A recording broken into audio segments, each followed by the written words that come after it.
Nós vamos continuar a ver as principais notícias dos jornais aqui de São Paulo. Tudo bem, doutor Eduardo? Bom dia. Bom dia. Tudo bem com você? Tudo ótimo. Melhor agora com a sua presença ilustre aqui no nosso programa. Depois desse elogio, então, não tenho nem o que falar, né? Tenho que ler ainda?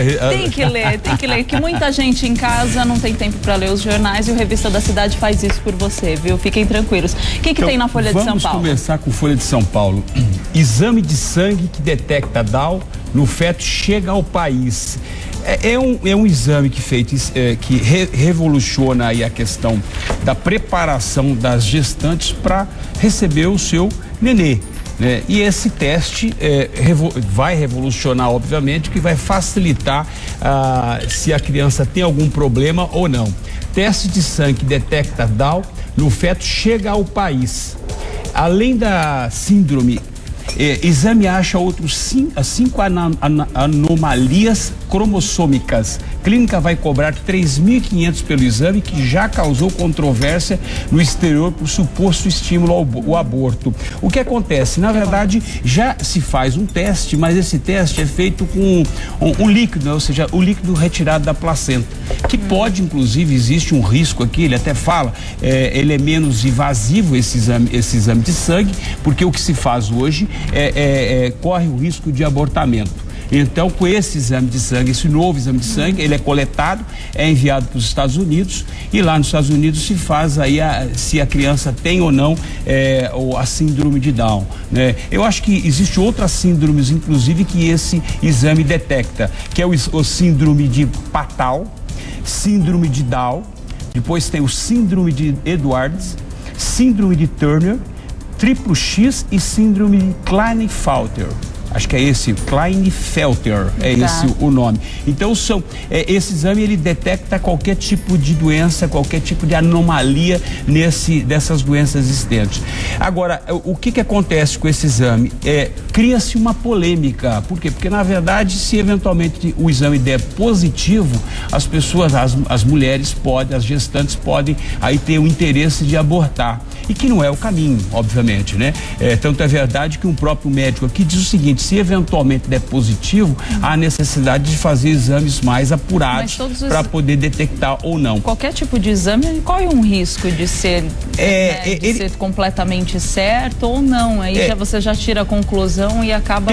Tem o obstetra aqui que ele fala, Eduardo Cordioli, coordenador médico da maternidade hospital Albert Einstein, lembra que se o resultado do teste de sangue for positivo, o diagnosticado deve ser confirmado por meio de biópsia no vilo corial. Então essa é a orientação que ele dá. Não adianta simplesmente pegar o exame positivo e achar que tem que fazer. Conclusões precipitadas. E depois tem outra. É óbvio, só existe algumas questões aí que algumas situações que pode não praticar o aborto, né? Que é realmente quando a criança não tem cérebro, né? Ou quando a mulher sofreu de estupro, né? Então só existem essas duas, ou senão quando a mulher corre risco de vida. São só essas 3 situações que você pode efetivamente fazer o aborto autorizado pela justiça, né? Aí nós temos uma outra notícia na Folha de São Paulo: Ceará dá 650 mil a Ivete Sangalo para inaugurar hospital. Tá criando problema lá. O procurador do Ministério Público já se manifesta contra esse pagamento. O Ceará desembolsa 650 mil para Ivete inaugurar o hospital. Contratação da cantora pelo governo do estado é contestada pelo Ministério Público. Com razão. E é numa região bastante carente, que a unidade fica em Sobral, reduto do governador Cid Gomes, do PSB, para quem o povo também precisa de diversão. Aí o que acontece? O Cid diz que vai continuar com os eventos do A Quem Doer. Só para você ter uma ideia, ele fez uma contratação em 2012, que foi feita por 3 milhões e 100 de Plácido Domingos para a inauguração do novo centro de eventos do estado. E agora tem o hospital regional que vai ser lá em Sobral. Foi contratada a Ivete Sangalo para fazer esse show. Eu acho que a Ivete já tem bastante dinheiro, ela podia muito bem doar, né, esse dinheiro Fica a sugestão. É uma brasileira, né, ou seja, de grande sucesso. Ainda mais nessa região que você falou. É uma região que sofre com a seca, né, e obviamente, então a Ivete podia muito bem doar para a região de Sobral, esses 650 mil não vai fazer diferença para ela, vai fazer uma boa ação, não é verdade? Eu também acho. Vamos lá. E o estado de São Paulo? O estado de São Paulo, começamos com o bilhete mensal deve sair no segundo semestre. Sistema exigirá subsídio extra de 400 milhões. Cadastro começa em abril. É um encontro, ontem nós tivemos um encontro do Haddad com o Alckmin, firmaram ontem a parceria nas áreas de habitação, segurança e educação, mas não se falou nessa questão do bilhete mensal que foi prometido pelo Haddad, na época candidato à Prefeitura de São Paulo. E cadastro para usar o novo bilhete único mensal vai começar em abril. Promessa de Haddad, sistema vai funcionar no segundo semestre, segundo anúncio feito ontem no encontro entre prefeito e governador. O que acontece? Na verdade, eu acho que ele quis se encontrar com o governador justamente porque esse bilhete único mensal, ele envolve inclusive transporte do estado, que é o metrô, né, que são os trens. Então, obviamente já começa aí. Mas de qualquer forma, ele já anunciou, né, e eu acho que vale a pena aí mencionar a primeira fase, né, ou seja, a primeira coisa que o usuário deverá fazer é se cadastrar pela internet para receber o bilhete único. Depois, a segunda, cadastrado, ele vai pagar um valor fixo mensal de R$140. Em troca, vai poder usar o bilhete único mensal para viagens ilimitadas durante 30 dias. E aí, terceira fase, o bilhete único mensal funcionará como atual cartão, mas para impedir fraudes, porque a pessoa pode muito bem emprestar o bilhete para o outro. A prefeitura quer que as catracas dos ônibus tenham leitores biométricos, aquele leitor de digital, né? Isso talvez evitaria. E vai custar para os cofres da prefeitura, segundo aqui informações, 400 milhões por mês. Mas não acredito que tenha necessidade de ter esse tipo de gasto. Então, aí tem essa questão do bilhete. Poderia investir esse dinheiro em hospitais. Aí nós temos outra notícia do estado de São Paulo. Valério é condenado por sonegar imposto. Mais uma condenação do Valério, né? Ou seja, e aparece aqui, tem essa foto dele que eu acho interessante, aparece táxi aéreo, né? Ou seja, processo. Valério em Salvador, ao ser preso em 2011. Com a nova condenação, ele já deve só em multas mais de 2 milhões e mais 60 anos de prisão para pagar para a sociedade. E aí, em 2011, ele teve 6 anos e 2 meses de condenação. Em fevereiro de 2012, mais 9 anos. Em outubro de 2012, 4 anos e 6 meses. Em dezembro, né, com o negócio do mensalão, 40 anos e 2 meses. E agora, janeiro, 4 anos. Portanto, o Valério tem aí 60 anos e mais de 2 milhões de multa para pagar, né? Com isso, o Estado. Agora vamos lá pro Diário de São Paulo. Diário de São Paulo. Sai de baixo a brincadeira que faz aqui. Só 1,2 das árvores é cadastrada em São Paulo. Apenas 25 mil dos 2 milhões de unidades da zona urbana foram cadastradas no programa da prefeitura batizado de Identidade Verde. Veja como fazer como é que você faz para poder se ressarcir quando eventualmente uma árvore cai ou danifica o seu veículo. Falta um mapa para quebrar o galho, ele brinca aqui. São Paulo tem cerca de 2 milhões de árvores, mas a prefeitura só tem catalogadas 25 mil. E assim, sem o mapeamento da flora que o paulistano enfrenta aos temporais de verão.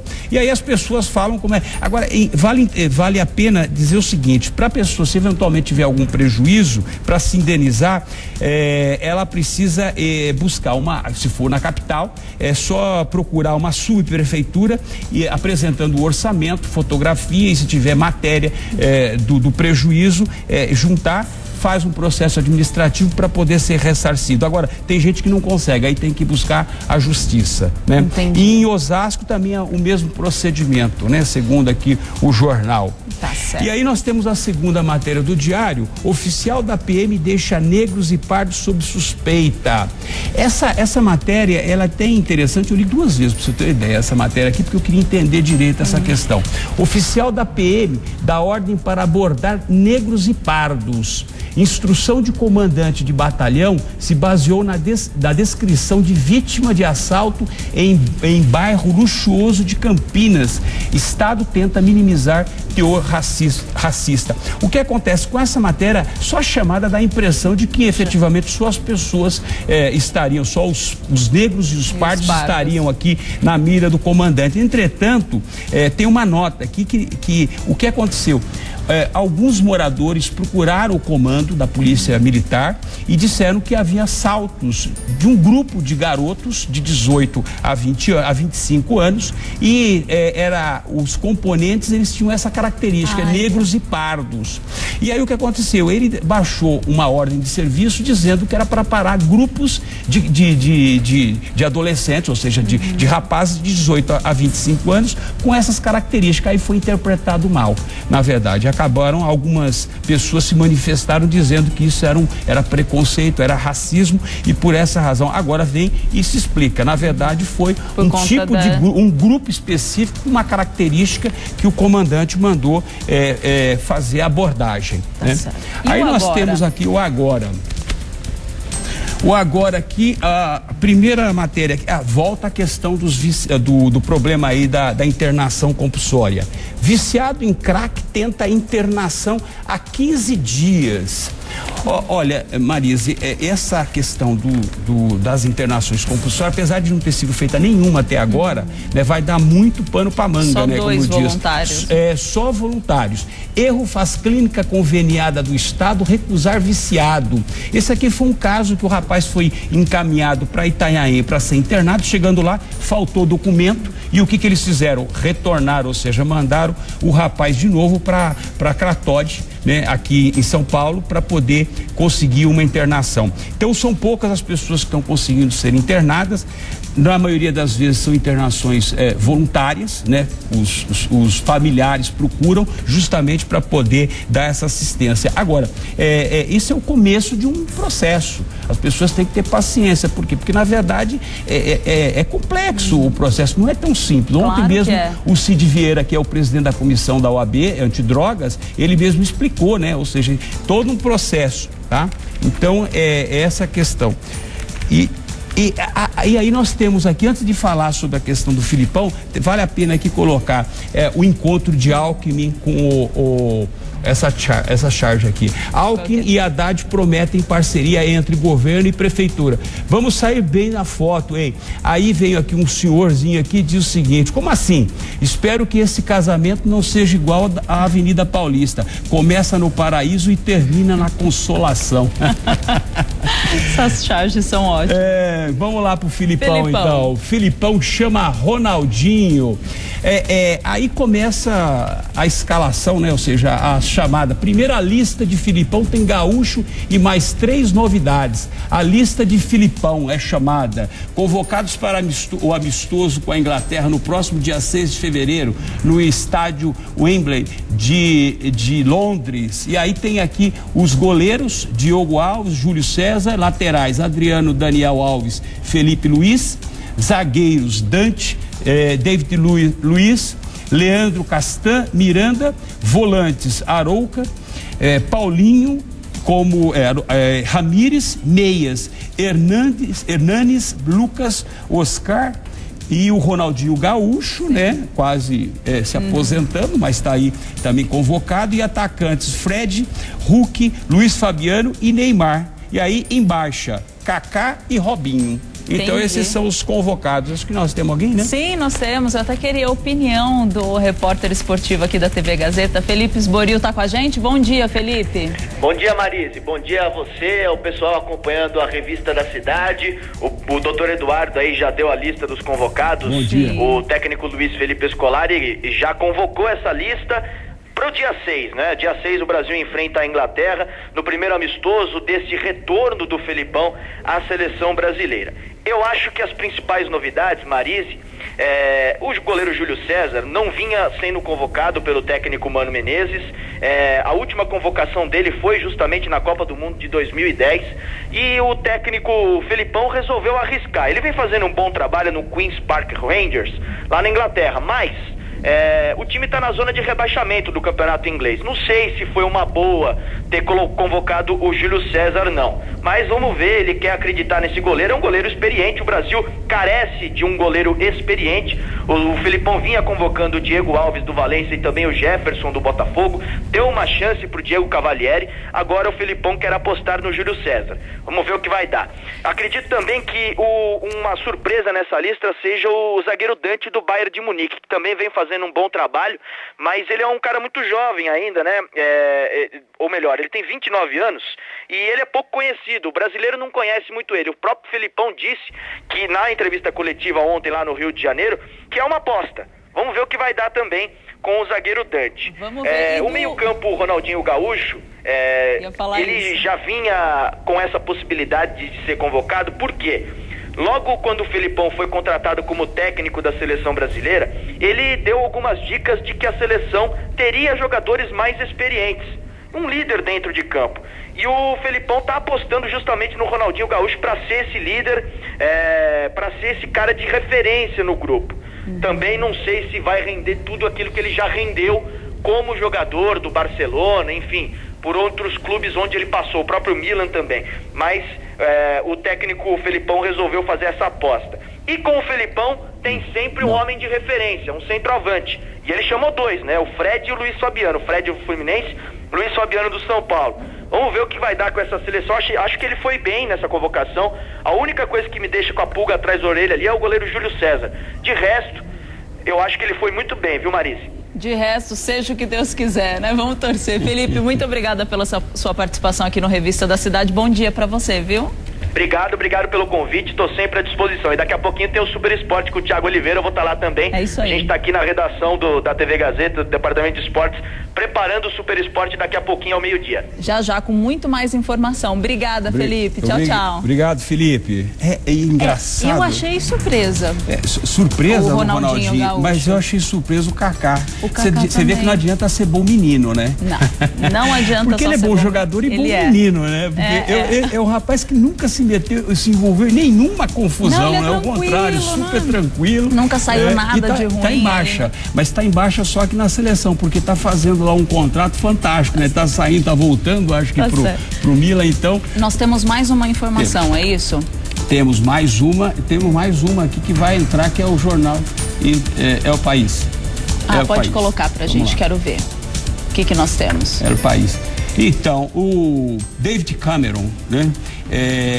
Que é o primeiro-ministro britânico, já começa a questão aí de uma polêmica, né? Ele quer renegociar a participação do Reino Unido na União Europeia e diz o seguinte: os conservadores do partido de Cameron insistem em sair, eles querem sair da União Europeia. O discurso que Cameron acaba de fazer nesta quarta-feira, hoje, tem tudo para piorar a já difícil relação do Reino Unido com outros figurões da União Europeia, que é a Alemanha e a França, que vem aí conduzindo essa questão da União Europeia. E já adiantou o seguinte, o Cameron já adiantou que se ele ganhar as eleições de 2015, vai convocar um referendo para 2017.